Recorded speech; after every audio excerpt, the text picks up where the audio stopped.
April 11 വെള്ളിയാഴ്ച വൈകിട്ട് 3 മണി സമയം. ന്യൂജേഴ്സി പോലീസിന്റെ എമർജൻസി നമ്പറിലേക്ക് തുരുതുര കോളുകൾ വരുന്നു. എല്ലാവർക്കും പറയാനുണ്ടായിരുന്നത് ഒരേ കാര്യം. ഹോബോക്കനിലെ പൈറി പാർക്കിന് സമീപത്ത് ഹഡ്സൺ നദിയിൽ ഒരു ഹെലികോപ്റ്റർ തകർന്നു വീണിരിക്കുന്നു. വിവരമറിഞ്ഞ ഉടൻ പോലീസും ഫയർഫോഴ്സും സ്ഥലത്ത് കുതിച്ചെത്തി. മിനിറ്റുകൾക്കകം 4 പേരെ നദിയുടെ ആഴങ്ങളിൽ നിന്ന് പുറത്തെടുത്തു. 2 പേരെ ഏതാനും മണിക്കൂറുകൾ നീണ്ട തിരച്ചിലിനൊടുവിലും കണ്ടെത്തി. 4 പേർ തൽക്ഷണം തന്നെ മരിച്ചിരുന്നു. 2 പേരുടെ ശരീരത്തിൽ ജീവന്റെ തുടിപ്പുകൾ ബാക്കിയുണ്ടായിരുന്നു. ഉടൻ ആശുപത്രിയിൽ എത്തിച്ചെങ്കിലും ഇവരുടെ ജീവനും രക്ഷിക്കാനായില്ല. അപകടം നടന്ന നിമിഷങ്ങൾക്കകം ആ വാർത്ത ലോകമെങ്ങും പരന്നു. ഒരു VVIP കുടുംബം സഞ്ചരിച്ച ഹെലികോപ്റ്ററാണ് അപകടത്തിൽപ്പെട്ടിരിക്കുന്നത്. ജർമ്മൻ ബാങ്ക് ഭീമന്മാരായ സീമെൻസിൽ ചീഫ് എക്സിക്യൂട്ടീവായ അഗസ്റ്റിൻ എസ്കോബാറും കുടുംബവും. എസ്കോബാറും ഭാര്യയും 4, 5, 11 വയസ്സ് പ്രായമുള്ള 3 മക്കളുമായിരുന്നു ഹെലികോപ്റ്ററിലുണ്ടായിരുന്നത്. അവർക്കൊപ്പം 6-ാമനായി കോപ്റ്റർ പൈലറ്റും മരണത്തിന് കീഴടങ്ങി. ദക്ഷിണ സ്പെയിനിലെ പ്യൂട്ടലോന സ്വദേശിയായ അഗസ്റ്റിൻ എസ്കോബാർ ഇപ്പോൾ ബാഴ്സലോണയിലാണ് കുടുംബസമേതം താമസിക്കുന്നത്. സ്പെയിനിൽ നിന്ന് മകന്റെ ജന്മദിനം ആഘോഷിക്കാനായി കുടുംബസമേതം ന്യൂയോർക്കിൽ എത്തിയതായിരുന്നു അദ്ദേഹം.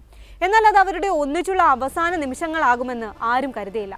കഴിഞ്ഞ ദിവസമാണ് എസ്കോബാർ കുടുംബം ന്യൂയോർക്കിൽ പറന്നിറങ്ങിയത്. ആദ്യ ദിവസം മാൻഹാട്ടനിൽ കറങ്ങി കാഴ്ചകൾ കണ്ടു. അടുത്തത് പ്ലാൻ ചെയ്ത പോലെ ഹെലികോപ്റ്റർ ട്രിപ്പായിരുന്നു. ന്യൂയോർക്ക് ഹെലികോപ്റ്റർ ടൂസിന്റെ പാക്കേജിൽ ന്യൂജേഴ്സിയുടെയും ന്യൂയോർക്ക് സിറ്റിയുടെയും ഹഡ്സൺ നദിയുടെയും ആകാശ കാഴ്ച കാണുകയായിരുന്നു ട്രിപ്പിന്റെ പ്ലാൻ. മാൻഹാട്ടൻ ഹെലിപ്പാഡിൽ നിന്ന് യാത്ര പുറപ്പെടും മുൻപ് ബെൽ 206-4 ലോങ് റേഞ്ചർ ഹെലികോപ്റ്ററിന്റെ മുന്നിൽ നിന്ന് അവസാനമായി ഒരിക്കൽ കൂടി കുടുംബസമേതം അവർ ഫോട്ടോയ്ക്ക് പോസ് ചെയ്തു. അത് പക്ഷേ അവരുടെ അവസാനത്തെ പോസിംഗും കുടുംബചിത്രവുമായി മാറുകയായിരുന്നു. പതിവ് റൂട്ടിൽ തന്നെയായിരുന്നു ഹെലികോപ്റ്റർ സഞ്ചരിച്ചത്.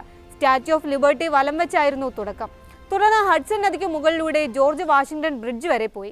അവിടെ നിന്ന് മടങ്ങും വഴിയാണ് ഇന്ധനം തീരാൻ പോവുകയാണെന്ന കാര്യം പൈലറ്റ് മനസ്സിലാക്കുന്നത്. ഉടൻ തന്നെ ഇന്ധനം നിറയ്ക്കാനായി ഹെലികോപ്റ്റർ തിരിച്ചിറക്കാനുള്ള ശ്രമത്തിലായിരുന്നു. എന്നാൽ ലക്ഷ്യസ്ഥാനത്ത് എത്തും മുൻപ് തന്നെ പൈലറ്റിന്റെ കയ്യിൽ നിന്ന് നിയന്ത്രണം നഷ്ടമായി. ഹെലികോപ്റ്റർ തല കീഴായി മറിഞ്ഞു. കോപ്റ്റർ പല ഭാഗങ്ങളായി അടർന്ന് 4 ഭാഗത്തേക്കും ചിന്നിച്ചിതറി. അവശിഷ്ടങ്ങൾക്കൊപ്പം എസ്കോബാറും കുടുംബവും ഹഡ്സൺ നദിയുടെ ആഴങ്ങളിൽ പതിച്ചു. സ്പെയിനിലും ടെക് ലോകത്തിലും വലിയ ഞെട്ടലായിരിക്കുകയാണ് എസ്കോബാർ കുടുംബത്തിന്റെ ദാരുണാന്ത്യം. അഗസ്റ്റിൻ എസ്കോബാർ സീമെൻസിൽ 1/2 നൂറ്റാണ്ട് പിന്നിടുന്ന വേള കൂടിയാണിത്. കമ്പനിയുടെ റെയിൽ ഇൻഫ്രാസ്ട്രക്ചർ വിഭാഗത്തിൽ ഗ്ലോബൽ CEO ആണ് നിലവിൽ അദ്ദേഹം. നേരത്തെ 2 വർഷത്തോളം സീമെൻസ് സ്പെയിൻ പ്രസിഡന്റും CEOയുമായിരുന്നു. കമ്പനിയുടെ അമേരിക്കൻ, ബ്രസീൽ, ജർമ്മൻ ഓഫീസുകളിലെല്ലാം ജോലി ചെയ്തിട്ടുണ്ട്. ഭാര്യ മെർസി കാംബ്രൂബി മൊണ്ടാലും ചില്ലറക്കാരിയല്ല. സീമെൻസിന്റെ ഉപവിഭാഗമായ സീമെൻസ് എനർജിയിൽ 3 വർഷത്തോളമായി ഗ്ലോബൽ കൊമേഴ്ഷ്യലൈസേഷൻ മാനേജറാണ് അവർ. അതിനു പുറമെ സ്പെയിനിലെ ഒരു പ്രബല കുടുംബത്തിൽ നിന്നാണ് മെർസെ വരുന്നത്. സ്പാനിഷ് ഫുട്ബോൾ ലീഗായ ലാ ലിഗയിലെ ചാമ്പ്യൻ സംഘം ബാഴ്സലോണയുടെ മുൻ പ്രസിഡന്റ് അഗസ്റ്റ്യൻ മൊണ്ടാൽ കോസ്റ്റ മെർസയുടെ മുത്തച്ഛനാണ്. ഡച്ച് ഇതിഹാസം യോഹാൻ ക്രൈഫ് ഉൾപ്പെടെ വമ്പൻ താരങ്ങളെ ടീമിലെത്തിച്ചയാളാണ് അഗസ്റ്റ്യൻ മൊണ്ടാൽ. 1940-50 കാലത്തായിരുന്നു അദ്ദേഹം ക്ലബിനെ നയിച്ചത്. മെർസയുടെ സഹോദരൻ ജോൺ മൊണ്ടാലും ഏറെക്കാലം ക്ലബിന്റെ തലപ്പത്തുണ്ടായിരുന്നു.